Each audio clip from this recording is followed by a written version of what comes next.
my little party animals. hiphiprenee here today with a brand new video for you, and it is Halloween today, my absolute favorite of all of the seasons, because, you know, spooky stuff. And today we are doing my annual Hell House Collab, which I did not promote very well this year, so there are only 3 of us doing it this year. It's me, of course. SillySimmuz is making a house. He is doing another one from Scream. And then we have ElaaraWylder, who is also joining us. I will link her channel down in the description box below. But she is doing the Monte Cristo house, which is actually a real life like haunted homestead. I'm very excited to see that video. I kind of hope they go into a little bit of detail about it because I have not heard of this place, and of course I love spooky stuff, so I'm very excited to hear all about that. But we are doing the Sanderson Sisters house today from Hocus Pocus. The exterior of this house I think turned out pretty well. I was pretty impressed with myself.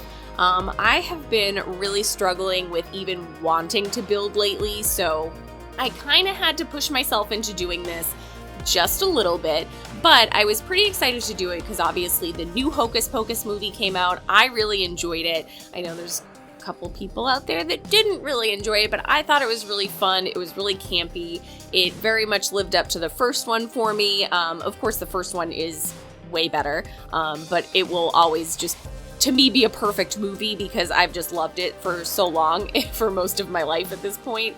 But I really like the second one, so of course I wanted to do this house. I didn't really want to do the version from the second movie though. If you haven't seen the second movie, don't worry, this is not going to be super spoilery. But in the second movie, the Sanderson Sister house has basically been turned into a store where the guy that works there sells like crystals, he sells like copies or like remakes of the book. He has the original book on display, and he just sells, you know, kind of like witchy things, and also it seems like, you know, maybe like just little knickknacks and that kind of stuff.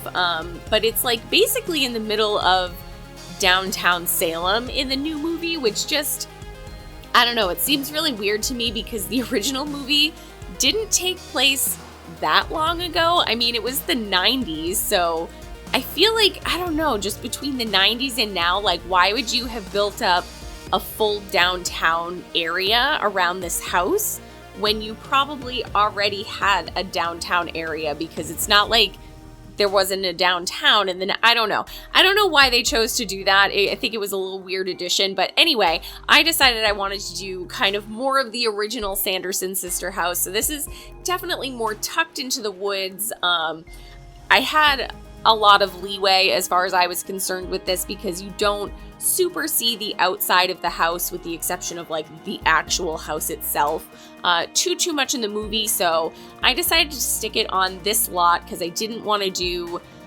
something smaller, and I really wanted to build this in Moonwood Mills because I just felt like the ambiance was correct, if that makes sense. So I put it in a little bit of a bigger lot than I feel like I needed. So I played around with it a bit. I added a little like kind of pond stream type situation. I added a little cemetery in the back. Obviously that is not meant to be the cemetery from the movie. It would be way too small for that cemetery. But I think the outside of the house turned out pretty cool. The inside of the house I did struggle with a little bit. I didn't have a chance to rewatch the movie right before I built this. I watched it fairly recently, and then of course I looked up a lot of pictures and things like that. But just the layout of the house with how the exterior looks versus the size of the interior. If you've ever tried to recreate something in The Sims, you know that the dimensions just do not line up the way that you need them to line up. So the house was a little bit smaller on the interior than I expected, but I really did feel like if I expanded the exterior, that the exterior would end up being way too big. So I tried to get, you know, the really important bits of this build in here. So I have the little staircase that you can see behind the big cauldron that they have. Of course, I put the cauldron in. I put a stand that has like what looks like it could be the book there. I put the countertops where in the first movie they end up grabbing the lighter from the display. I really wanted that in there. And then of course there is this loft area, which in the movie it looks like it's empty, but I can assume that there's a bedroom up there. So I figured that Sarah and Mary would be sharing a room because there's no way that Winifred would share a room with either of them. So I put Sarah and Mary upstairs in the loft together and, you know, just kind of did my own thing up there. I did end up adding a bathroom. I figured they would need a bathroom eventually, right? I mean, there has to be a bathroom somewhere. We just don't know where it is. I did not add a kitchen, but they can cook in the cauldron, so I think that they'll be fine. And I ended up putting Winifred's room down in the basement. I don't know where I heard someone say that Winifred had a bedroom in the basement, but I feel like it makes sense to some degree. I don't know. In the new movie, one of the characters ends up getting thrown into what looks kind of like the basement, but it's like really more crawl space. I don't know if there's like a different portion of the house that maybe she slept in. I don't know.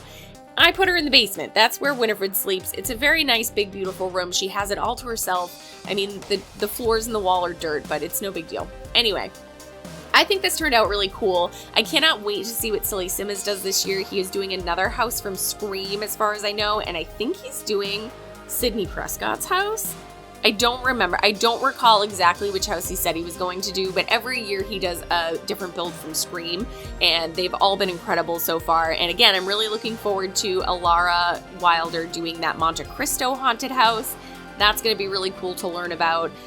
So yeah, definitely go check them out. I will link them both in the description box down below, so you can go do that. We are coming towards the end of this build, so I really do hope that you guys enjoyed this. I had a lot of fun making this one. I had fun playing around with the interior too, because, you know, just again, when you're trying to make a real life build in The Sims, the dimensions don't line up, so I had to be really creative. I had to kind of come up with my own things, and I like the way that it turned out, and I hope you do too. Thank you guys so much for being here today. I hope you have the happiest of Halloweens, and let me know what you're dressing up as in the comments down below. I would love to hear about it. Thank you so much for joining me today. Thank you to all my patrons for supporting this video and all of my other work. I really appreciate you guys. I hope you have a lovely day, lovely Halloween, and I'll see you next time. Bye!